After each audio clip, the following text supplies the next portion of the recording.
नमस्कार दोस्तों, सभी केंद्रीय कर्मचारी, राज्य कर्मचारी और ईपीएस 95 पेंशन धारकों का स्वागत करते हैं एक बार फिर से। दोस्तों, इस वक्त की पेंशन धारकों के लिए बहुत ही महत्वपूर्ण और इम्पोर्टेंट खबरें निकलकर सामने आ चुकी है, जिसके बारे में आज की इस वीडियो के अंदर बात करेंगे। जी हाँ दोस्तों, पेंशन धारकों के लिए बड़ी खुशखबरी की सौगात है। मीटिंग में आप सभी के लिए बड़ी खुशखबरी आई है।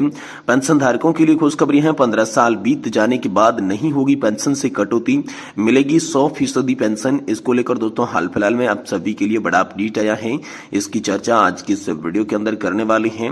साथ ही दोस्तों, कर्मचारियों के लिए नाचने वाली खबर आ चुकी है। 18 महीने के डीए एरियर के पर दोस्तों आप सभी के लिए बड़ा फैसला हुआ है।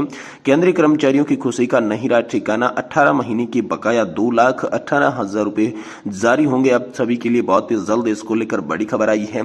साथ ही साथ दोस्तों आप सभी के लिए डीए पर अभी 2 मिनट पहले की बड़ी खबर है, जिसमें डीए के अलावा 6 अन्य भत्तों में वृद्धि की गई है। केंद्रीय कर्मचारियों के लिए बड़ी खुशखबरी बताई गई है। इनके बारे में भी आज की इस वीडियो के अंदर बात करेंगे। वहीं दोस्तों, पेंशन धारकों के लिए अभी पेंशन के अंदर वृद्धि, एफए में 3%, कम्यूटेशन बहाली 12 साल पर और एक एक्स्ट्रा अतिरिक्त इंक्रीमेंट का फायदा पर डीओपीटी का फाइनल आदेश आप सभी के लिए आ गया है। इसके बारे में भी दोस्तों आज की इस वीडियो के अंदर संपूर्ण रूप से जानकारी आप सभी को देने की कोशिश करेंगे। साथ ही दोस्तों, पीएफ योजना में लाखों कर्मचारियों को बड़ी खुशखबरी मिल चुकी है। आखिरकार पीएफ योजना को लेकर क्या बड़ा अपडेट आया है, इसके बारे में भी आज की इस वीडियो के अंदर बात करेंगे। साथ ही साथ दोस्तों, सेवानिवृत्त कर्मचारियों की जो राशि है वो देने में 5 साल तक की देरी अगर हो जाती है तो ब्याज भी आप सभी को दिया जाएगा। इसको लेकर हाईकोर्ट ने बड़ा फैसला दिया है। तो तमाम बड़ी खबरों की चर्चा जो कि पेंशन धारकों से जुड़ी होगी वो आज की इस वीडियो के अंदर आप सभी को देने की कोशिश करेंगे।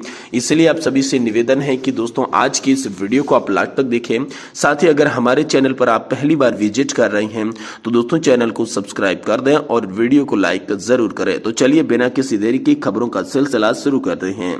देखिए दोस्तों, पेंशन धारकों के लिए खुशखबरी की सौगात। मीटिंग में आप सभी के लिए बड़ी खुशखबरी आई है। जो पेंशन धारक है उनके लिए बड़ी खुशखबरी है।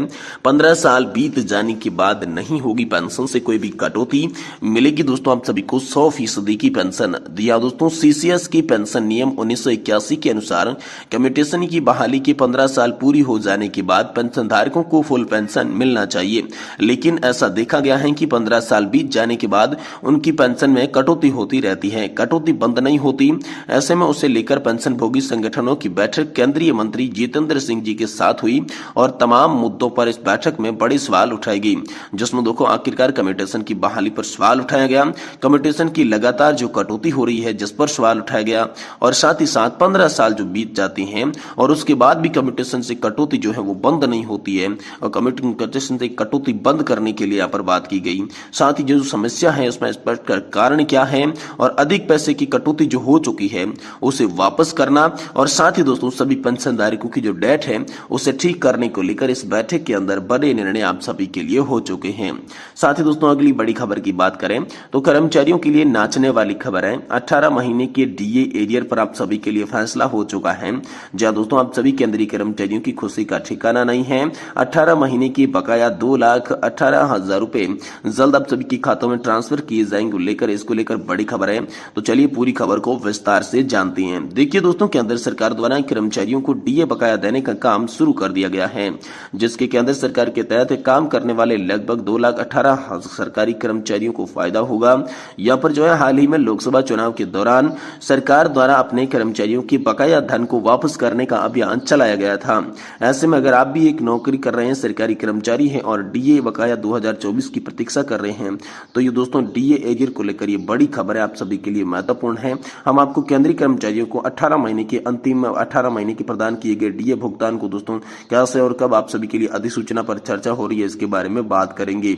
देखिए, सरकारी कर्मचारियों के लिए वर्ष में 2 बार महंगाई भत्ता यानी कि डीए बढ़ोतरी की जाती है, जिससे उनके मासिक वेतन में वृद्धि होती है। वर्तमान में केंद्र सरकार ने अपने कर्मचारियों को मूल वेतन का 50% अतिरिक्त महंगाई भत्ता दे रही है।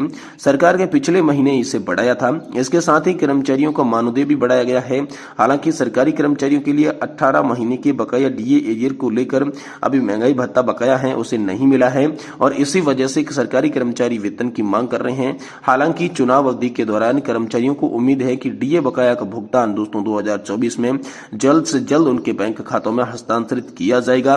दोस्तों डीए बकाया भुगतान तिथि नजदीक आ चुकी है। 18 महीने की शेष राशि आप सभी को 2,18,000 रुपए मिलेगी। जी हाँ दोस्तों, आखिरकार 2,18,000 रुपए महीना जो आपको मिलेगा। दरअसल कोरोना काल के दौरान केंद्र सरकार ने अपने कर्मचारियों की बेसिक सैलरी के साथ डीए की राशि नहीं दी थी, इसलिए जनवरी 2020 से जून 2021 तक के कर्मचारियों द्वारा प्राप्त वेतन में महंगाई भत्ते की राशि नहीं जोड़ा गया था। हालांकि जब स्थिति सामान्य हुई, कर्मचारियों को जुलाई 2021 से महंगाई भत्ते सहित फिर से पूरा वेतन मिलना शुरू हो गया। इस बीच सरकार ने 18 महीने के डीए एरियर बकाया में भुगतान करने के लिए 3 अलग अलग किस्तों में पैसा जारी करने का बड़ा फैसला आप सभी के लिए कर दिया है। यानी कि आप सभी को 18 महीने का बकाया डीए एरियर 3 अलग अलग किस्तों के अंदर जल्द ही मिलने वाला है। वहीं दोस्तों आप सभी के लिए यहाँ पर अभी भी पेंशन धारकों की पेंशन में वृद्धि, साथ ही दोस्तों कम्यूटेशन की बहाली 12 साल पर, एफएम में 3,000 और अतिरिक्त इंक्रीमेंट का फायदों को लेकर दोस्तों डीओपीटी का फाइनल आदेश जारी हो चुका है। जहां दोस्तों यहाँ पर पेंशन वृद्धि की बात करें तो दोस्तों पेंशन भोगी संगठनों की मांग को लेकर 33वीं स्कोआ की बैठक दोस्तों आप सभी के लिए विज्ञान भवन में हुई, नई दिल्ली में आयोजित की गई। इस बैठक में पेंशन भोगी संगठनों के साथ केंद्रीय मंत्री डॉक्टर जितेंद्र सिंह ने यहाँ पर केंद्र सरकार के विभिन्न विभागों के प्रतिनिधिमंडल जो थे वो शामिल हुए थे। इस बैठक में पेंशन भोगी संगठनों की विभिन्न मांगों पर चर्चा की गई। कुछ मुद्दों को स्वीकार कर लिया गया और कुछ मुद्दों पर पुनर्विचार करने पर सहमति बनी और कुछ मुद्दों को खारिज कर दिया गया। तो आइए विस्तार से जानते हैं कुछ खास मुद्दे जिन पर केंद्र सरकार ने विभिन्न मंत्रालयों ने बड़े फैसले दिए हैं।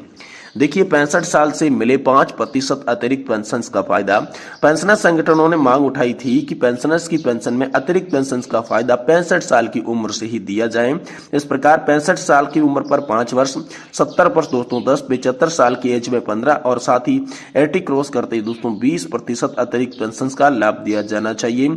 यानी कि हर 5 साल में 5% पेंशन बढ़ोतरी होनी चाहिए।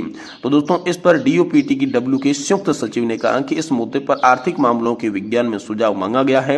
इस पर उन्होंने कहा कि अगर इस प्रस्ताव को स्वीकार कर लिया जाता है तो सरकार वित्तीय स्थिति खराब हो सकती है।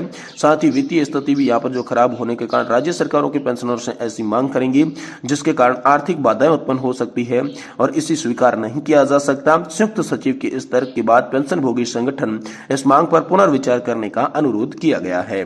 साथ ही दोस्तों फैमिली पेंशन के लिए फिक्स मेडिकल अलाउंस को मंजूरी। जी दोस्तों इधर पेंशन भोगी संगठन ने रेलवे बोर्ड के प्रतिनिधियों से मांग की कि पारिवारिक पेंशन पाने वाली विधवा, तलाकशुदा और अविवाहित बेटियों को भी निश्चित चिकित्सा भत्ते का लाभ दिया जाए। रेलवे बोर्ड उन्हें इस तरह का लाभ नहीं देता। ऐसे में रेलवे बोर्ड को तुरंत इस पर विचार कर तय मेडिकल भत्ते का लाभ आदेश जारी करना चाहिए। दोस्तों इस पर रेलवे बोर्ड ने कहा कि निश्चित मेडिकल भत्ता का लाभ पेंशन भोगियों के साथ साथ पारिवारिक पेंशन भोगियों को भी दिया जाता है। रेलवे बोर्ड द्वारा यहाँ पर जो है सिस्टम लॉन्च किया गया है नया, जिसमें समस्या मिल रही है। ऐसे में रेलवे बोर्ड जल्द ही दोबारा से जांच करेगा और जल्द ही इस संबंध में नया सर्कुलर जारी करेगा। वही अगली मांग थी कि रेलवे किराया में पेंशन धारकों को सीनियर सिटीजन को छूट दी जाए। यानी कि पेंशन भोगी संगठनों ने रेल मंत्रालय से प्रतिनिधियों से मांग की कि पेंशन भोगी को रेलवे किराया में छूट मिलती है उसे बहाल किया जाए। इस पर दोस्तों रेल मंत्रालय ने कहा कि रेल विभाग यात्रियों को रेल किराए में करीब यहाँ पर 59,834 करोड़ रुपए की छूट देता है प्रति व्यक्ति। देखा जाए तो दोस्तों रेल यात्रा में 53% की छूट दी जाती है और इसी के साथ साथ नागरिकों की रेलवे किराए में रियायत हाल फिलहाल में इससे ज्यादा बहाल नहीं की जा सकती। साथ ही दोस्तों 30 जून और 31 दिसंबर को रिटायर्ड कर्मचारियों को एक अतिरिक्त नेशनल इंक्रीमेंट का फायदा। इस पर दोस्तों फैसला आप सभी के लिए पक्ष में सुनाया गया है। यानी कि आप सभी को एक नेशनल इंक्रीमेंट का अलग से फायदा देखने को मिलेगा। इसी बीच दोस्तों पीएफ कर्मचारियों से जुड़े लाखों सरकारी कर्मचारियों के लिए बड़ी खबर है।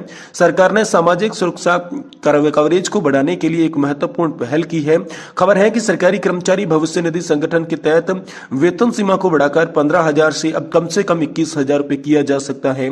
इस कदम से सामाजिक सुरक्षा के क्षेत्र में एक मजबूत बदलाव लाने की उम्मीद है। यानी कि दोस्तों आप सभी की वेतन सीमा को लेकर बड़ा अपडेट है। अब आप सभी को 15,000 रुपए नहीं बल्कि 21,000 रुपए की वेतन सीमा के आधार पर पेंशन मिलेगी और इसी के आधार पर आपको कंट्रीब्यूशन देना होगा। और दोस्तों अधिकारी के मुताबिक वेतन सीमा में बढ़ोतरी उद्यमों पर पड़ने वाले अतिरिक्त वित्तीय बोझ को कम करने में मदद करेगी।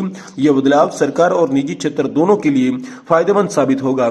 ये दोस्तों हाल फिलहाल में आप सभी के लिए बड़ी और इंपोर्टेंट खबर निकल कर सामने आ चुकी है।